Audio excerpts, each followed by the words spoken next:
पूरी दुनिया को जीतने वाले सिकंदर ने भारत के आगे उठने क्यों टेक दिए थे। सिकंदर यानी अलेक्जेंडर द ग्रेट ने 30 साल की उम्र में ही लगभग पूरी ही दुनिया पर अपना कब्जा कर लिया था और उसने अपने जीवन में जितने भी युद्ध लड़े सब में केवल उसी की जीत हुई, जिसके कारण उसे विश्व विजेता भी कहा जाता है। लेकिन एक भी युद्ध न हारने के कारण उसने भारत पर कब्जा करने की योजना बनाई और उस समय अलग अलग राज्यों पर राज कर रहे महाराजा एक दूसरे से ही युद्ध करते रहते थे, जिसके कारण सिकंदर के लिए भारत पर कब्जा करना और भी आसान था। लेकिन जब सिकंदर भारत पहुंचा तब उसका सामना पोरस से हुआ और पोरस को यह पता था कि वो सिकंदर से नहीं जीत सकता। इसलिए उन्होंने ये योजना बनाई कि जब सिकंदर झेलम नदी को पार करेगा तभी उस पर आक्रमण करके उसे गिरा देंगे। लेकिन सिकंदर ने झेलम नदी में पैर भी नहीं डाला और थोड़ी दूर से घूमकर नदी पार कर गए, जिसके बाद सिकंदर और पोरस में भयंकर युद्ध हुआ। और भले ही पोरस के पास आधी सेना थी, लेकिन उनके पास विशालकाय हाथियों की एक ऐसी सेना थी जिसे सिकंदर ने अपनी पूरी जिंदगी में कभी देखा भी नहीं था। और कई सालों से युद्ध करने के कारण सिकंदर की सेना काफी घायल भी हो चुकी थी, जिसके कारण सिकंदर को जिंदगी में पहली बार हार का सामना करना पड़ा।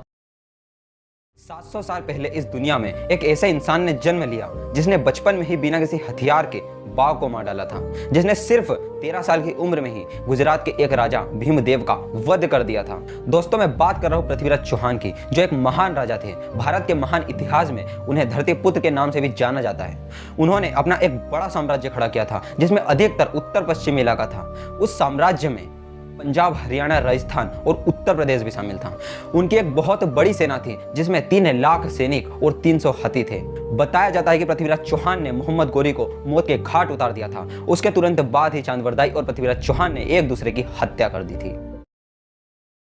दोस्तों, सूर्यपुत्र शनिदेव को न्याय का देवता कहा जाता है। शनिदेव मृत्युलोक के ऐसे स्वामी हैं जो समय आने पर व्यक्ति को ही नहीं बल्कि स्वयं ब्रह्मा, विष्णु, महेश को भी उनके किए की सजा देते हैं। शनिदेव तीनों लोगों के न्यायाधीश है। उन्हें अन्याय अप्रिय होता है। ब्रह्मांड में स्थित तमाम अन्य जीवों को भी शनिदेव का प्रकोप झेलना पड़ता है। सिर्फ हनुमान जी और उनके भक्तों को छोड़कर सभी को शनिदेव का प्रकोप झेलना पड़ता है। जब समाज में कोई व्यक्ति अपराध करता है तो उसे शनि के आदेश अनुसार राहु और केतु दंड देने के लिए तैयार हो जाते हैं। भगवान शनि की कोर्ट में तो पहले दंड दिया जाता है, फिर मुकदमा। इसलिए शनिदेव से इंसान ही नहीं बल्कि स्वयं देवता भी डरते हैं।